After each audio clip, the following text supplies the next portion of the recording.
18 বছর না হলে ভিডিওটি দেখবেন না। ভিডিওটি দেখার সময় অবশ্যই হেডফোন ব্যবহার করবেন। তো চলো বন্ধুরা, ভিডিওটি শুরু করা যাক। অস্ত্রের উপর কি লাগিয়ে করলে বয়স্ক মহিলারাও চিল্লিয়ে ওঠে?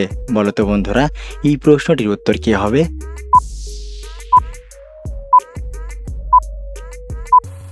বন্ধুরা, এই প্রশ্নটির উত্তর হবে অস্ত্রের উপর সর্ষে তেল লাগিয়ে নিলে বয়স্ক মহিলারও সাথে চিল্লিয়ে ওঠে।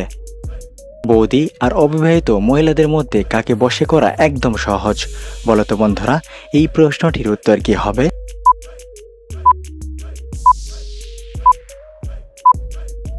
বন্ধুরা, এই প্রশ্নটির উত্তর হবে বৌদিদের লজ্জা একটু কম থাকায় বৌদিদের বশ করা একদম সহজ। যে সমস্ত মেয়েদের বড় নরম তুলতুলে পাছা হয় তাদেরকে কেমন করে লাগালে চরম সুখ পায়? বলো তো বন্ধুরা, এই প্রশ্নটির উত্তর কি হবে?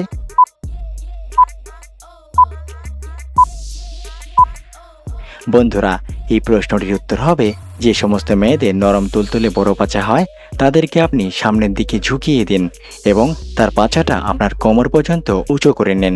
তারপর আপনি পেছন থেকে আপনার মেশিনটা ভালো করে তার ফোটোতে সেট করবেন। এবার পেছন থেকে জোরে জোরে রামডাপ দিন এবং পারলে তার দুটো হাত দিয়ে ধরবেন আর সজোরও ছাপ মারবেন। এইভাবে করলে এমন চরম সুখ আসবে যা কোনোদিন ভোলার মতো নয়। কোন রাশির মেয়েদের মেশিন খুব রসালো ও নরম দেখতে হয়? বলো তো বন্ধুরা, এই প্রশ্নটির উত্তর কি হবে?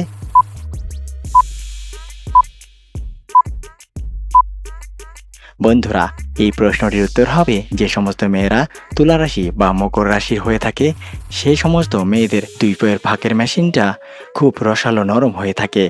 দেখে কেমন যেন একটা লোভনীয় ব্যাপার মনে হয়। একজন থলথলে রসালো বৌদিরা কেমনভাবে চাপাচাপি করলে তারা খুব স্বচ্ছন্দ বোধ করে এবং তারা খুব বেশি মজা পায়। বলো তো বন্ধুরা, এই প্রশ্নটির উত্তর কি হবে?